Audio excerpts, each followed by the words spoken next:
Hello students, exercise 2.2 continue करते हैं आगे। पिछली वीडियो में क्वेश्चन 1 और 2 समझाए थे, क्वेश्चन नंबर 3 एंड 4। केवल 4 क्वेश्चन है एक्सरसाइज में। तो क्वेश्चन नंबर 3 समझते हैं। सत्यापित कीजिए कि दिखाए गए मान निम्नलिखित स्थितियों में संगत बहुपद के शून्यक हैं। ये देखिए, इसमें 8 पार्ट है, 8 पार्ट है इस क्वेश्चन के, 8 भाग। सबसे पहला क्वेश्चन में दे रखा है px बराबर 3x प्लस 1 और x बराबर है -1/3। बताना यह है कि ये जो x बराबर -1/3 है, ये इस बहुपद का शून्यक है या नहीं है।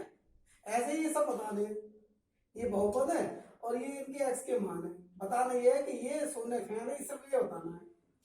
तो शून्यक है या नहीं, इसके लिए हम क्या करेंगे कि ये जो x का मान है, इस x के मान को, ये जो -1/3 है, इसको इस बहुपद में रख के देखेंगे।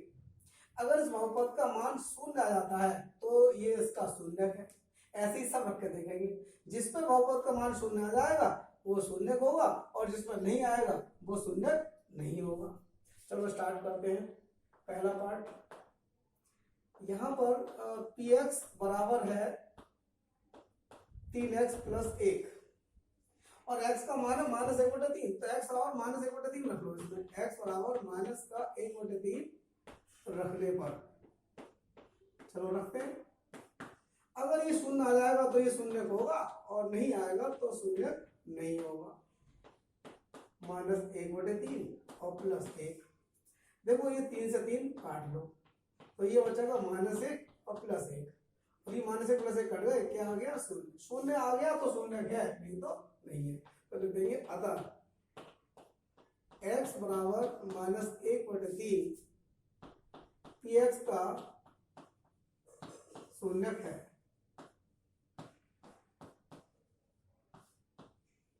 शून्य आ जाए तो शून्यक है, नहीं आए तो शून्यक नहीं है। चलो दूसरा करते हैं। दूसरे में क्या है? px बराबर 5x - 5।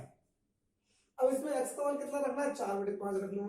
तो लिख देंगे x बराबर 4/5 रखने पर, ये चाहो तो मत लिखो, डायरेक्ट रख दो। रखने पर p 4/5 बराबर 5, 4/5 माइनस 5। ये 5 से 5 कर रहे और ये आ गया 4 - 5। क्या ये 0 के बराबर है? ये 0 के बराबर नहीं है, इसलिए 4/5 इस बहुपद का शून्यक नहीं है। अतः x बराबर 4/5 बहुपद px का शून्यक नहीं है, शून्यक नहीं है। क्योंकि ये 0 नहीं आया। 0 आया तो था, नहीं तो नहीं है। बहुत ही आसान है, बस x की जगह मान रखना है और रख के सरल करना है। 0 आ गया तो शून्य, नहीं आया तो नहीं। अब तीसरा पार्ट, px बराबर x² - 1। इसमें हमें 2 चेक करने हैं क्योंकि इसमें 2 मान दे रखे हैं, इसके एक 1 और एक -1। इसमें भी 2 है तो दोनों चेक करने पड़ेंगे हमें। तो चलो सबसे पहले 1, अब लिख नहीं रहे रखने पर, अपना आप लिख लेना, केवल डायरेक्ट रख दे रहे हैं p1। सबसे पहले 1 रख के देखते हैं। तो 1 का स्क्वायर -1, 1 का स्क्वायर तो 1 ही होता है, 1 - 1 बराबर 0, तो ये शून्यक है।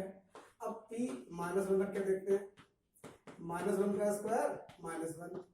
अच्छा, -1 का जब स्क्वायर करेंगे तो +1 ही आता है, बराबर ये भी 0 आ गया। तो दोनों में 0 आ गया तो दोनों ही px के शून्यक है। अतः x बराबर 1 और -1 px के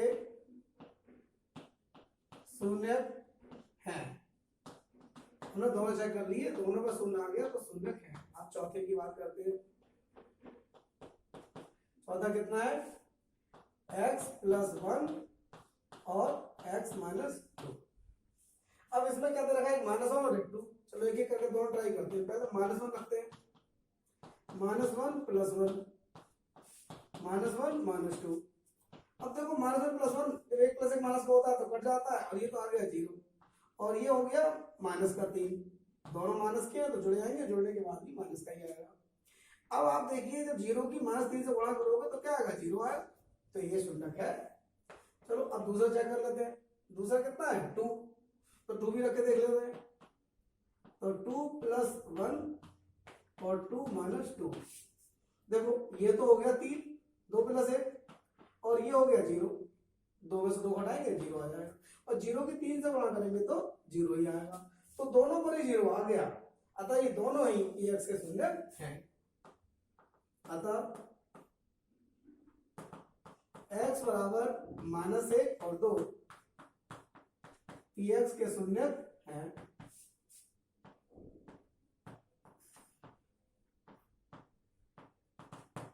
ठीक है, ये भी हो गया चौथा पार्ट।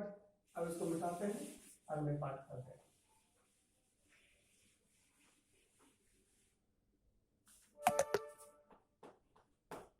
चौथा तो कर ही लिया, पांचवा करते हैं।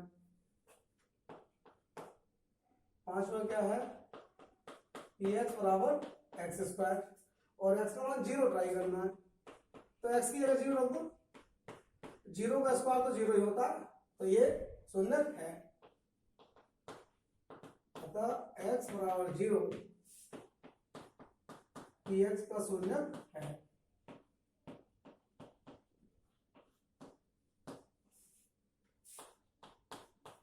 छठा देखते हैं।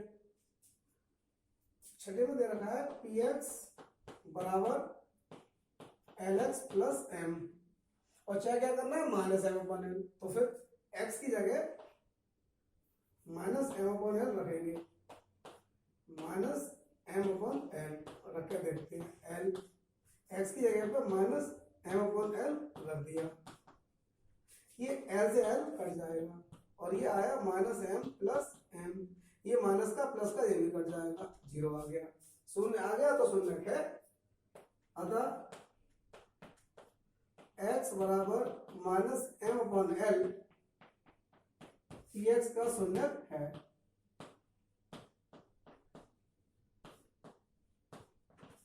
ठीक है, ये भी हो गया।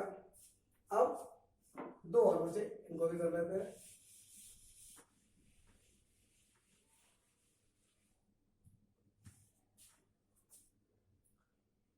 अब सातवां px कितना है हमारा, ये है 3x² - 1, और इसमें भी x के 2 मान है, चलो एक करके दोनों ट्राई करते हैं। सबसे पहले माइनस ये वाला यूज कर रहे हैं, माइनस का 1/√3 और फिर 2/√3, तो दोनों एक बार एक एक करके ट्राई करते हैं। माइनस का 1/√3 बराबर 3, माइनस का 1/√3 का होल स्क्वायर -1। अब जरा ध्यान से समझिए, देखो माइनस का जब हम वर्ग करते हैं तो प्लस हो जाता है, पहली बात तो माइनस गायब, और अंडर रूट का वर्ग करते हैं तो अंडर रूट हट जाता है, ये नियम है। नियम क्या है कि √a का जब हम वर्ग करते हैं तो वर्ग से वर्गमूल हट जाता है और केवल a आ जाता है, तो इस वर्ग से ही वर्गमूल हट जाएगा और केवल 3 बचेगा, 3 से 3 काट देंगे, 1 - 1 और 1 में से 1 घटाएंगे तो क्या आ जाएगा, 0 आ जाएगा, तो ये है।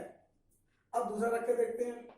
दूसरा क्या था, 2/√3, 2/√3, चलो ये रख के देखते हैं, 2/√3 गुणा 2/√3 का स्क्वायर और -1। चलो ये भी स्क्वायर करते हैं, 2 का स्क्वायर कितना हो जाएगा, 4, और √3 का हो जाएगा 3, -1, 3 से 3 कट जाएगा, ये हो जाएगा 4 - 1 बराबर कितना आ गया, 3, जो कि 0 के बराबर नहीं आया। तो हम ये कहेंगे कि माइनस के 1/√3 तो इसका शून्यक है, लेकिन 2/√3 ये शून्यक नहीं है, तो लिख लेंगे। चलो ये बात लिख दे रहे हैं कि अतः x बराबर माइनस का 1/√3 px का शून्यक है,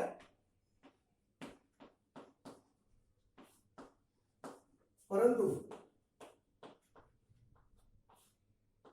x बराबर 2/√3 पी एक्स का शून्य नहीं है, पी एक्स का शून्य नहीं है। चलो ये भी पूरा हो गया।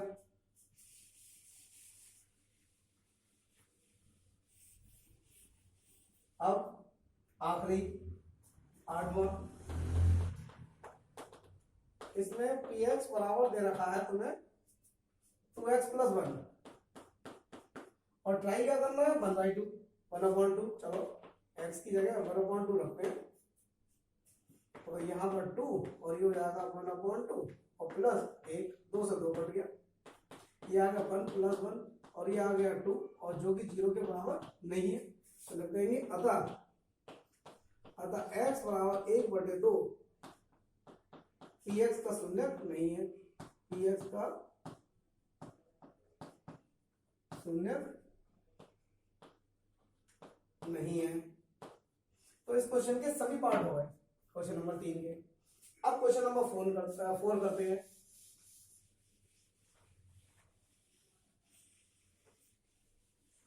देखिए क्वेश्चन नंबर 4 में क्या करना है कि निम्नलिखित स्थितियों में से प्रत्येक स्थिति में बहुपद का शून्य ज्ञात कीजिए। इसमें चेक करना था है या नहीं, इसमें शून्य निकालना है, बस इतना अंतर है, इसमें शून्य निकालना है। देखो कैसे निकालेंगे, इसमें भी कितने पार्ट है 7 पार्ट है और इसमें कितने थे, इसमें 8 थे, इसमें 7 है। चलो एक करके करते हैं, बहुत आसान है। चौथे का पहला शून्य निकालना है। देखिए शून्य निकालने के लिए बहुपद को शून्य के बराबर रखते हैं। जैसे ये यहाँ पर बहुपद है पी एक्स बराबर है हमारा x + 5, x + 5। पहले तो हम एक क्वेश्चन में बात लिख दे रहे हैं, फिर करते चले जाएंगे। शून्य निकालने के लिए, शून्य ज्ञात करने के लिए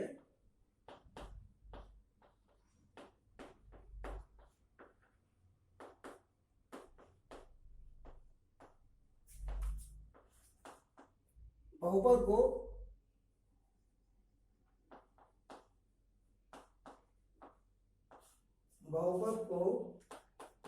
शून्य के बराबर रखकर हल करते हैं। शून्य के बराबर रखकर हल करते हैं। अब ये बात आप हर एक में लिख देना, मैं एक बार लिख के सारी क्वेश्चन करता चला जा रहा हूँ। अर्थात का मतलब हुआ इसका शून्य के बराबर रख लेगा, तो वो x + 5 = 0 शून्य के बराबर रख दिया। अब हमें x का मान निकालना है, शून्य का मतलब है कि हमें x का मान निकालना है। +5 को जब उधर ले जाएंगे तो -5 हो जाएंगे। जब कोई भी संख्या या कोई भी पद जो दूसरी तरफ जाता है तो उसका चिन्ह बदल जाता है, प्लस का है तो माइनस का हो जाएगा, माइनस का है तो प्लस का हो जाएगा। तो यही हमारा शून्य हो गया। अब देखिए आप सेकंड पार्ट में क्या है x - 5, तो अब x - 5 को 0 रखेंगे, x - 5 को 0 के बराबर रखेंगे, -5 जब उधर चला जाएगा तो x बराबर कितना आ जाएगा 5, ये आंसर हो गया। मतलब ये भी लिख सकते हैं पी एक्स बराबर 0 और पी एक्स का मान ये है, ऐसे यहाँ पे भी लिख सकते हैं पी एक्स बराबर 0 और पी एक्स का मान ये है बराबर 0, पी एक्स बराबर 0, पी एक्स का मान कितना है तीसरे में 2x + 5, 2x + 5 = 0। अब जैसा कि मैंने बताया आपको कि कोई भी संख्या दूसरी तरफ जाती है तो उसका चिन्ह बदल जाता है। ये +5 है, उधर जाके -5 हो जाएगा, 2 से भाग कर देंगे तो x का मान आ जाएगा -5/2। ये आंसर हो गया। ये शून्य निकलते जा रहे हैं फटाफट आपके। अब देखिए चौथा पार्ट क्या है 3x - 2, इसमें हम px को 0 रखेंगे और px कितना है 3x - 2 = 0। क्या करेंगे 2 को उधर ले जाएंगे तो 3x = 2, 3 से भाग कर देंगे तो x = 2/3, ये आ गया शून्य। आप 4 हो गए, 3 हो गए, अभी वो बताते हैं।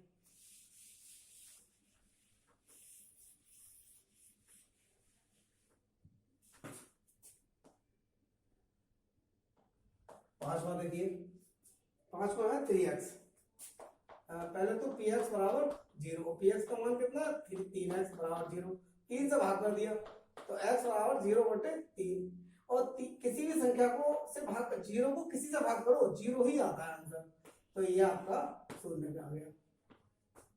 0 को किसी संख्या से गुणा करो तो भी 0 आएगा और भाग करो तो भी 0 आएगा। छठा देखिए ax, हम px को 0 रखेंगे और px क्या है ax, और इसमें देखिए एक बात दे रखी है कि a 0 बराबर नहीं है 0 के, a अशून्य है, तो अशून्य से ही हम भाग कर सकते हैं। यदि यहाँ हमने 3 से भाग करा, 3 0 नहीं था, 0 से भाग नहीं कर सकते, तो यहाँ पर हम a से भी भाग कर सकते हैं, क्योंकि a क्या है 0 नहीं है। यहाँ पर लिख सकते हैं कि a 0 नहीं है। तो अब 0 को किसी नॉन जीरो नंबर से भाग करते हैं तो फिर क्या आता है, 0 ही आता है, तो ये इसका आंसर हो गया। अब आपका बचा लास्ट में क्या है, px बराबर cx प्लस डी, px बराबर 0 और px का मान है cx प्लस डी बराबर 0। देखो d को उधर ले जाएंगे तो फिर ये माइनस का d हो जाएगा, और c से भाग कर देंगे तो c बराबर हो जाएगा माइनस का d बटे c। देखो बटे वाली चीज नॉन जीरो होनी चाहिए, अशून्य होनी चाहिए, इसलिए इस क्वेश्चन में दे रखा है कि c 0 नहीं है, नॉन जीरो है, और c और d क्या है, वास्तविक संख्याएं हैं। वास्तविक संख्या क्या होती है, परमेय और अपरमेय दोनों को मिलाकर वास्तविक संख्याओं का समुच्चय कहते हैं। तो ये हमारा आंसर हो गया। यहाँ पर c का नॉन जीरो होना जरूरी था, यहाँ लिख भी सकते हैं कि c नॉन जीरो है। और इस तरह से एक्सरसाइज 2.2 कंप्लीट हो गई। Thank you very much.